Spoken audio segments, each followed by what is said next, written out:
দেশ থেকে বিতাড়িত হয়ে ভারতের দিল্লিতে বসে শেখ হাসিনা জ্বালাও পোড়াও ষড়যন্ত্রে লিপ্ত হয়েছে বলে মন্তব্য করেছেন বিএনপির মহাসচিব মির্জা ফখরুল ইসলাম আলমগীর।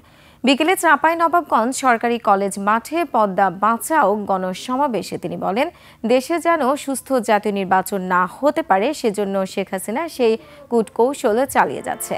তার শাসনামলে ভারতের স্বার্থ রক্ষা করে দেশ পরিচালনা করেছে শেখ হাসিনা। ফখরুল বলেন, ফেব্রুয়ারিতেই মাসে জাতীয় নির্বাচন হবে, এতে কোনো সন্দেহ নেই। কিন্তু কিছু কিছু মানুষ এবং আওয়ামী লীগের দোষরা বিভ্রান্তি ছড়াচ্ছে। তবে যারা নির্বাচনে আসবেন না এ সময় জামায়াতে ইসলামের সমালোচনা করে ফখরুল বলেন, তারা নাকি পিআর পদ্ধতিতে নির্বাচন চায়। পিআর পদ্ধতিতে নির্বাচনের দাবিতে তারা সভা সমাবেশ করে যাচ্ছে।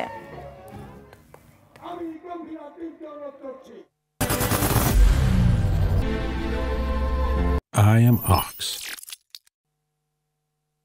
দিল্লিতে বসে হাসিনা বিবি সেই হুকুম দিচ্ছে, মারো, উড়াও, পুরাও, বাড়িঘর জ্বালিয়ে দাও।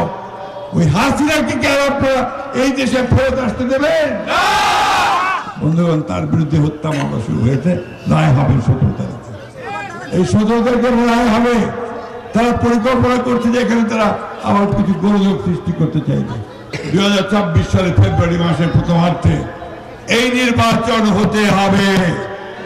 এই নির্বাচনে কোনো বিকল্প নেই, কারণ এই নির্বাচন যত দেরি হচ্ছে বাংলাদেশ তো দুর্বল হয়ে যাচ্ছে। জনগণের সমর্থন ছাড়া কোন সরকারি সফলতার সঙ্গে দেশ চালাতে পারে না।